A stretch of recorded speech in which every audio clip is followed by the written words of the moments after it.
Jy kyk na Goeiemôre, Good Morning. Die Departement van Korrektiewe Dienste het meer as R77 miljoen op broodkoste bespaar gedurende die 2025-26 boekjaar.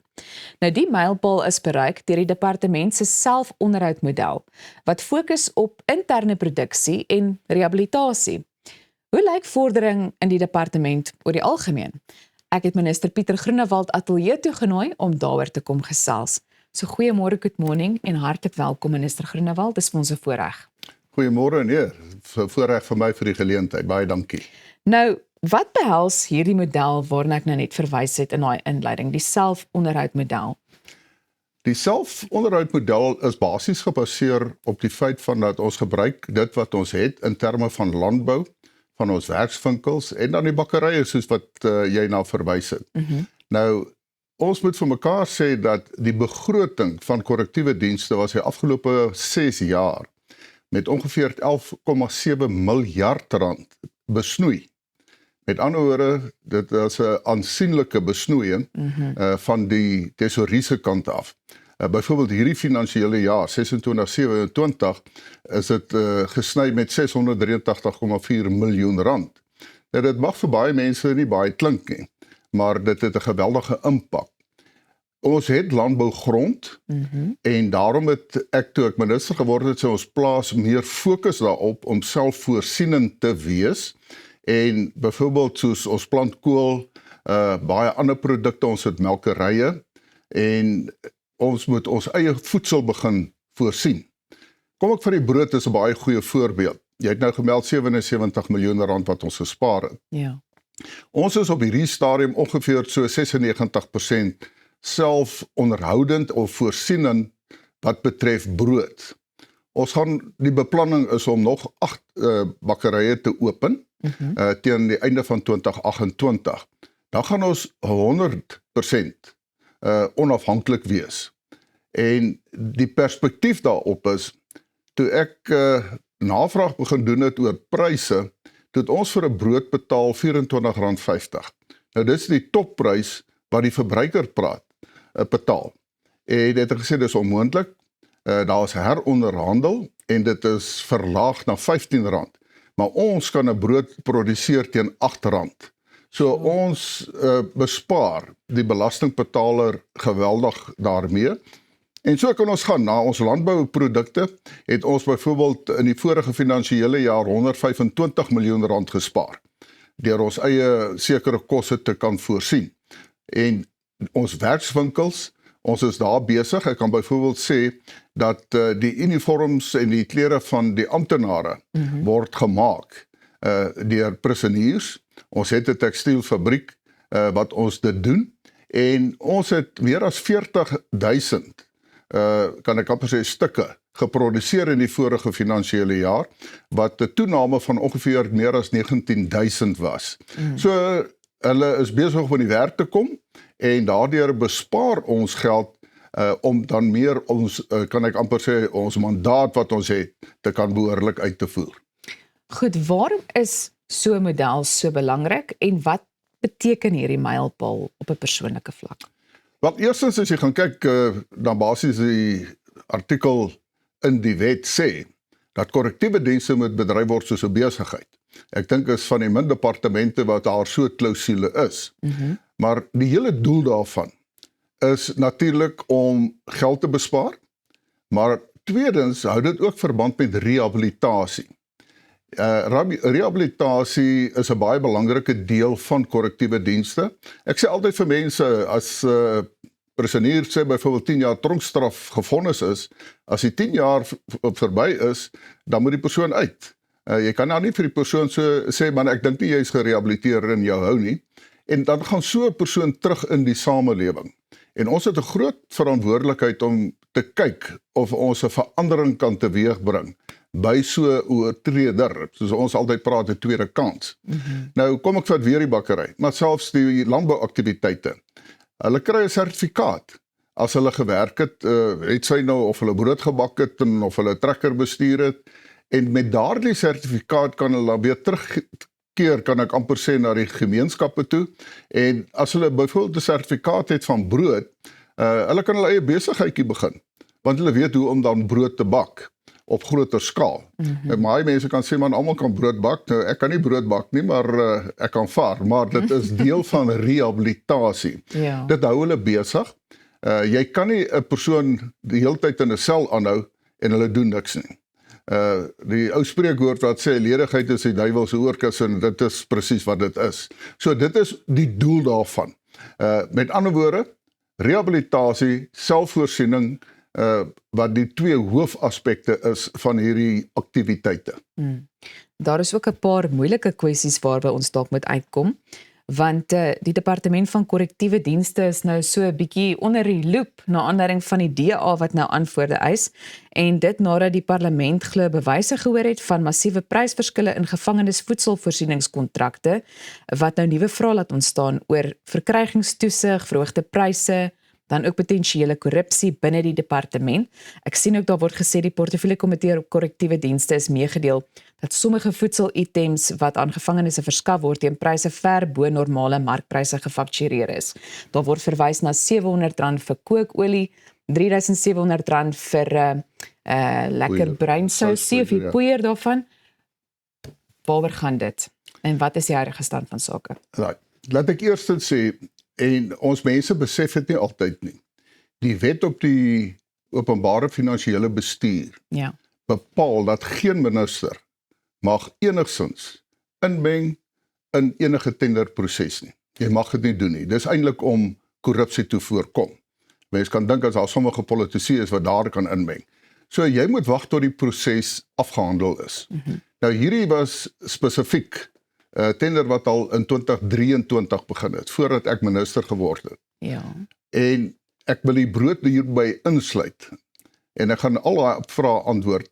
En nadat die prosesse afgehandel is, dit was in 2024, toe het ek ingegryp my maand en gesê ek wil sien wat is die pryse.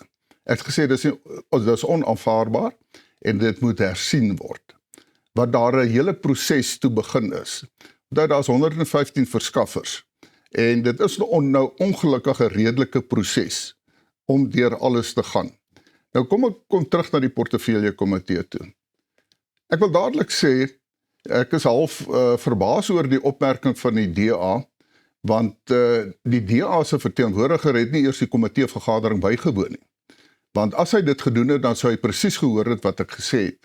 En dit is dat dit wat ons wys dat ons juis opgetree het. Jy het nou gewys na pryse wat heeltemal opgeblaas is. Nou laat ek ook net sê oor die kookolie. Was dit 'n tikfout gewees van die amptenaar wat die voorlegging opgestel het. Want dit verwys die R726 verwys eintlik na 25 liter.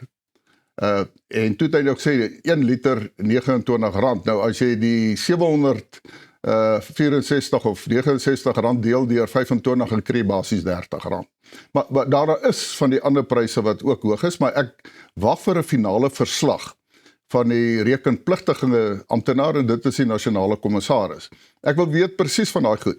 Maar die feit van die saak is, toe die voorlegging gemaak is aan die komitee, toe is daar gewys maar ons het al reeds opgetree.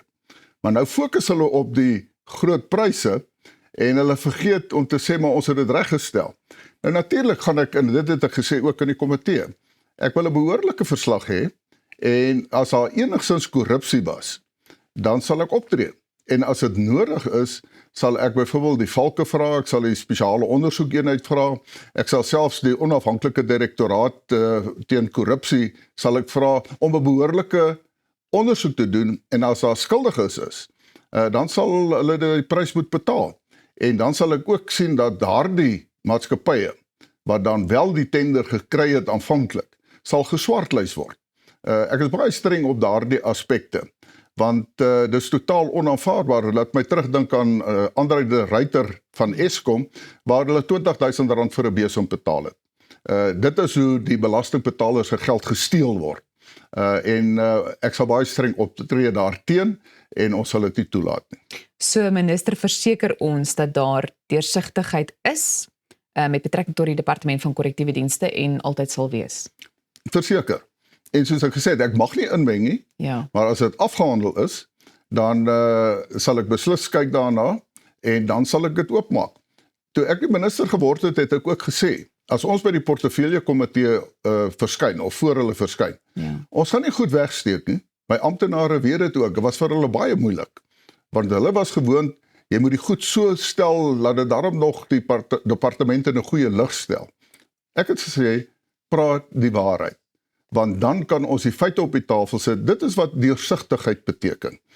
En dit het ek van die begin af gedoen en ons sal voortgaan daarmee. Kom ons gesels so 'n bietjie oor die uitdagings waardeur hierdie departement in die gesig gestaar word. Kom ek sê, daar's baie uitdagings, maar een aspek is natuurlik dan nou die korrupsie. Ja. En wat daarmee saamgaan is dan nou die aspekte van smokkelware wat in ons tronke beland ensovoorts. En die tweede aspek is die oorbevolking. Kom ek begin by die oorbevolking. Om net daardie perspektief te gee, ons het so net 'n rapsie oor die 106,000 gevonnisde prisoniers. Ons het 107,000 beddens. So daar's genoeg beddens vir die gevonnisdes. Maar dan sit ek met ongeveer 63,000 verhoorafwagtendes. En dis waar die probleem inkom. Ons het net soveel spasie. Ons het nie nuwe, ek kan sê, tronke bygekry nie. Ek het lank by die minister van Finansies agter die skerms gewerk. Hy het nou wel hierdie jaar aangekondig, ons gaan nou 2 nuwe tronke kry. Een in Nigel en een in Kirkwood in die Oos-Kaap. Ja. Maar om 'n tronk te bou is ongelukkig gaan 'n paar jaar vat. By die gevolg is ek sit met daai probleem. Nou die uitdaging daar is eintlik om die verhoorafwagtendes te verminder. Ek sit met ongeveer 27,000 buitelanders in ons tronke. Ek kan maar bekend maak dat ek vertrek binnekort na Botswana, waar ons dan 'n memorandum van verstandhouding gaan onderteken, wat die deur begin oopmaak, dat ons die, kan ek sê, Botswana se burgers wat hier by ons is, na hulle te kan terugstuur, die prisoniers en die Suid-Afrikaners wat daar is terugstuur na ons toe. So ek is besig daarmee. Dis ongelukkig lang prosesse. Maar as ek van daai 27,000 buitelanders ontslae kan raak, dan bring dit die syfer onmiddellik af. Op die oomblik werk dit uit, ons is so tussen 58 en 59% oorbevolk. Maar dan sit ek by die verhoorafwagtendes. Met ongeveer 3,300 verhoorafwagtendes wat nie 'n borg van R1,000 en minder kon betaal het nie. Nou dit kos die belastingbetaler R463 per dag. Maar dit is nou die, soos ons sal sê, die totale koste. Dis nie net die kos of dit nie, maar dit wat jy met amptenare aanstel, maar dit is wat dit die belastingbetaler kos. Maar jy kry, ons het letterlik 'n persoon gehad daarso wat nie R100 borg kon betaal het nie. Hulle het 'n brood gesteel of wat ook al die geval is.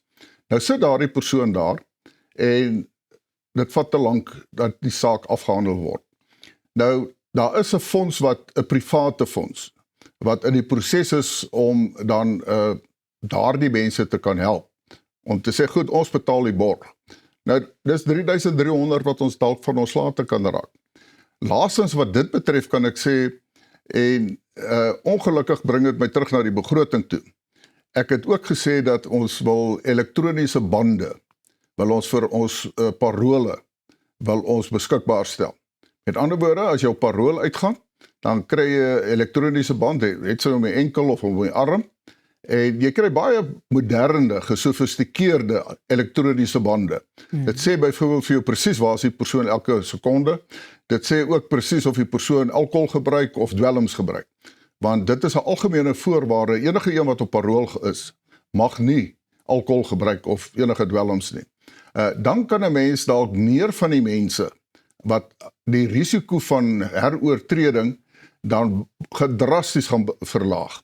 Want daardie persoon weet nou, kom ons sê 'n persoon is op parool en die persoon pleeg weer 'n moord. Ja. Dan gaan jy onmiddellik die persoon op die toneel kan plaas. Hulle weet dit. Maar ongelukkig is dit baie geld. Dis baie gesofistikeerd, maar dit kos baie geld wat ons nie noodwendig het nie. Maar ons gaan aanhou daarmee. So dit is alles wat ek mee besig is, wat ons kyk, laat ons die oorbevolking kan verminder. Ek kan maar vir ons kykers sê, ek het byvoorbeeld so 4 persone wat al langer as 10 jaar wag om verhoor te word. Nou dis bietjie skrikwekkend, met die gevolge, maar kom ons laat dit daar. Die tweede uitdaging is natuurlik dan nou die korrupsie. En Is dit hoofsaaklik beamptes? Wel, hoofsaaklik ja, dit is heeltemal korrek. Want wat gebeur is, en selfone is 'n groot probleem. Ja.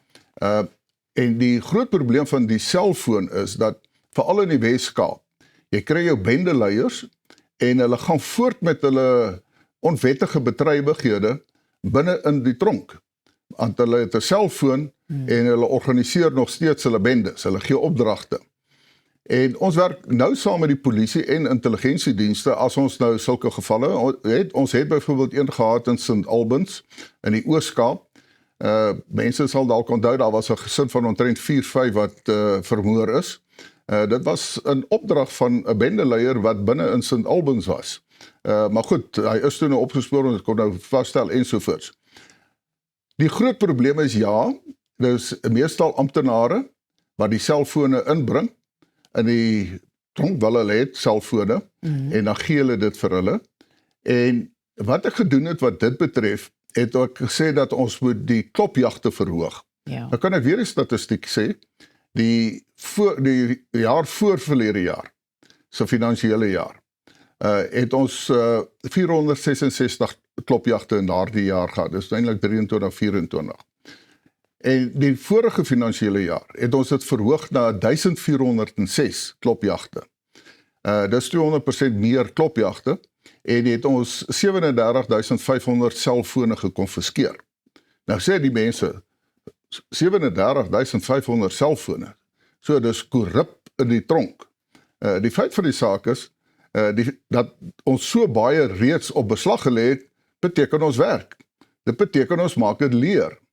Maar ek het nou ook aangekondig dat ons gaan geen selfone meer toelaat in ons tronke nie, bedoelende veral waar die prisoniers is. Dit sluit die amptenare in.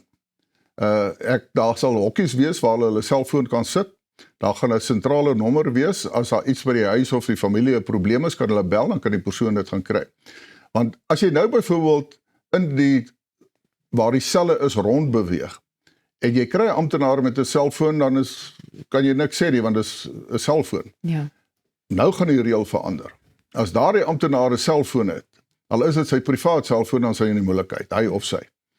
So dit is 'n drastiese stap, en ons gaan dan gebruik maak van 2-rigting radio's. Nou, 2-rigting radio's, al die tronke het 2-rigting radio's, dit moet net uitgebrei word. Dis eintlik meer betroubaar as 'n selfoon. Want as die sein afgaan, dan kan hulle met mekaar kommunikeer nie, terwyl die radio's werk 100%. So dis een aspek wat ons gaan doen. Ons gaan ook kyk vir toegangsbeheer, byvoorbeeld betaal vir klikkers. Maar weer eens, jy kry 'n amptenaar wat druk net 'n knoppie en dan gaan die persoon deur. Dan werk die betaal vir klikker nie. So dit is 'n probleem, maar ek wil dadelik sê, ver die meerderheid van die personeel in korrektiewe dienste is regtig hardwerkende mense, hulle is eerlik en hulle het integriteit. Maar ons moet daardie vrot appels uithaal. Ons het byvoorbeeld die vorige finansiële jaar, het ons so 2388 dissiplinêre gevalle gehad, 118 amptenare se dienste is beëindig. So ek is baie streng wat betref, kan ons amper sê, gevolge bestuur. Dis nie altyd as jy 'n foutjie gemaak het om net jou kop af te kap nie, maar as jy betrokke is by smokkelary, is dit 'n strafregtelike oortreding, ons sal optree en jy sal nie jou werk behou nie. Dit klink vir my asof minister nog redelik optimisties is na aanleiding van 'n stelsel wat geherstruktureer kan word om hierdie korrupsie dan nou hok te slaan. Nou wil ek gou aanbeweeg na iets soos die regering van nasionale eenheid en dan ook leierskap oor die algemeen in Suid-Afrika. Want ek dink baie mense is in hierdie stadium redelik moedeloos wanneer 'n mens die nuus dophou en kyk na al die dinge wat gebeur. So ek dink ek moet vra, het minister hoop vir die toekoms wat Suid-Afrikaanse leierskap betref? Ek het altyd hoop. Ja. Ons moet altyd vir mekaar sê, ons moet altyd hoop hê. Ja. En as ek dit sê, dan begin ek by die regering van nasionale eenheid. Die grootste verandering sedert 94 was teweeggebring deur die kiesers van Suid-Afrika. Hulle het besluit met die 2024 verkiesing, hulle gaan nie 'n enkele party soos die ANC toelaat om alleen te regeer nie. So die kiesers het al reeds die verandering teweeggebring. Onthou Zuma het op 'n stadium gesê die ANC sal regeer tot Jesus kom. So ek het altyd gesê jy moet nooit die hoë rand uitdaag nie. So dit is 'n reuse verandering. Dis 'n positiewe verandering. Natuurlik is daar hakplekke. Dit is 'n proses, is 'n leerkurwe. Ek het altyd gesê koalisies is 'n leerkurwe vir die kiesers, want die kiesers vra vir jou baie maklik. Nou, jy is nou daar so, hoekom moet ek nou vir jou stem? Dan kan ek mos maar net sowel vir 'n ander party stem. Jy moet vir die party stem wat jy voel jou waardes deel, om hulle daai seggenskap te gee binne in 'n regering van nasionale eenheid. Maar ek het ook gesê dis 'n leerkurwe vir die politieke partyleiers. Onthou 'n politieke partyleier doen net alles vir sy of haar party. Nou, as jy die regering van nasionale eenheid is, natuurlik doen jy dit nog vir jou party, maar die belangrikste vraag is, wat is in die beste belang van Suid-Afrika?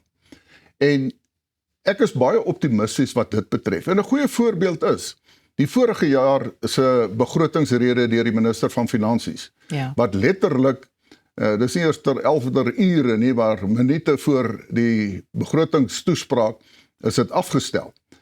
Omdat die regering van nasionale eenheid deel was daarvan, nie een enkele politieke party wat nou kwansy iets gesê het in die kabinet nie, maar 'n gesamentlike standpunt. Ek kan sê, daar was selfs ANC ministers wat die vrymoedigheid gehad het, omdat ons 'n regering van nasionale eenheid is, om 'n verskillende standpunt te neem as die minister.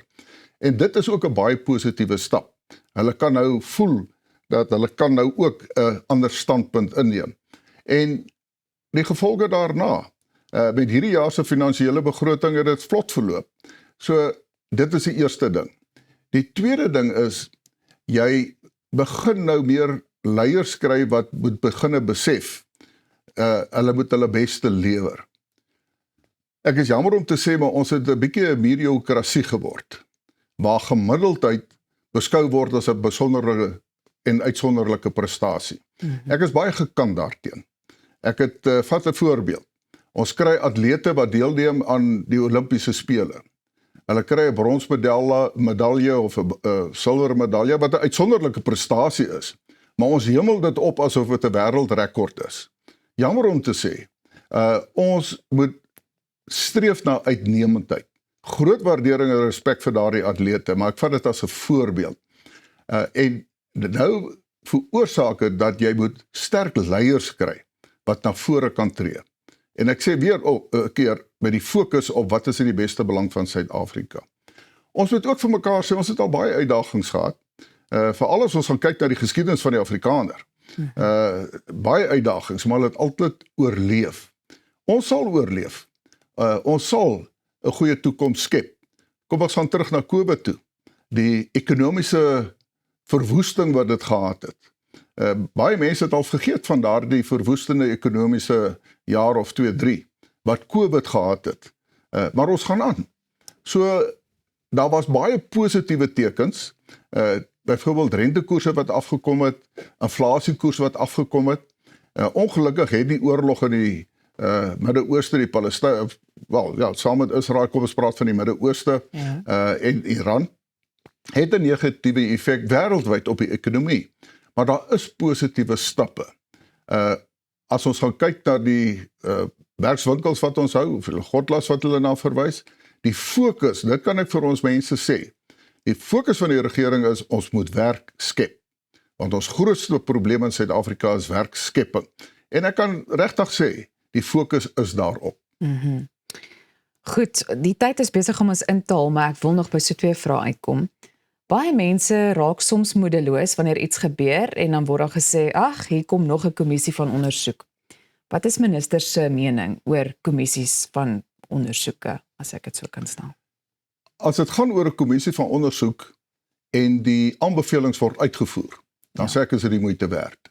Maar ek dink daar's te veel kommissies van ondersoek, hulle maak aanbevelings en niks gebeur nie. Kom ek vat nou byvoorbeeld die Zondo-kommissie. Die Zondo-kommissie het die belastingbetaler bietjie meer as R1 miljard gekos. Daar is vergaderings in die kabinet waar daar gekyk word na die vordering van die aanbevelings. En dit was al gesê, ons het tot op hierdie stadium, was daar al bietjie meer as 16 miljard rand teruggevorder van daardie persone wat geïmpliseer is in die Zondo-kommissie. So ek kan daarom vir die belastingbetaler sê, as ons na dit kyk, was dit dalk die moeite werd in terme van finansies. 1 miljard van die belastingbetaler, ons het al 16 miljard teruggekry. Maar, ek dink daar's te veel kommissies, en natuurlik moet 'n mens sekere goed ondersoek, maar jy hoef dit ook nie elke keer so lank uit te rek nie. Kom ek vat nou byvoorbeeld die Madlanga-kommissie, en dan ook die ad hoc komitee van die polisie portefeuljekomitee. Ek het dit openlik gesê in die openbaar. Ek dink die ad hoc komitee se ondersoek was onnodig. Jy weet, daardie getuieleiers en daardie mense kry baie geld. Dis miljoene rande wat ter sprake is. En kom ek vat daai voorbeeld. En ek was al die jare op die polisie se portefeuljekomitee. Die portefeuljekomitee is nie 'n ondersoekende liggaam nie. Dit is 'n liggaam waar daar verantwoording gedoen moet word. Nou het jy die Madlanga-kommissie ook. Hulle doen dieselfde werk. En my standpunt was, los die Madlanga-kommissie, dat hy sy werk afhandel, en gee dan die verslag vir die portefeuljekomitee op polisie, en dan moet hulle sorg dat daar verantwoording gedoen word oor die aanbevelings. Maar dit kos ons miljoene rande vir die ad hoc komitee. Ek kan dit nou maklik sê, maar ek dink politici is bietjies te geneig, dis verkiesingsjaar hierdie, hulle wil vreeslik graag propaganda maak, hulle wil vreeslik graag op televisie wees, maar ek sê dit moet nie ten koste wees van die belastingbetaler nie. So verseker, dink ek daar's te veel kommissies, en ons moet sorg dat daar minstens 'n waarde vir geld is. Net ter afsluiting, en ek is seker daarvan baie mense rig so 'n vraag aan minister, maar ek wil tog ook weet, ek is ook nuuskierig.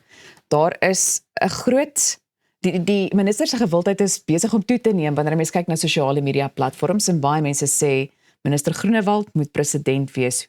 Hoe voel minister oor so iets? Ja, die aard van die saak, dit maak 'n mens nederig. Ek weet daar is baie mense wat dit sê, maar dit is nie so eenvoudig nie. Ja. Onthou, ons kiesstelsel laat dit nie toe nie. Die president word nie direk gekies nie. En alvorens die kiesstelsel nie verander nie, sê ek dit is nie prakties moontlik nie. Maar ek het gesê dat ek is bly maar daar word verwys na die werk wat ek doen. Ek doen maar net my werk. Dit is nie asof ek iets fantasties doen of ontdek dit nie.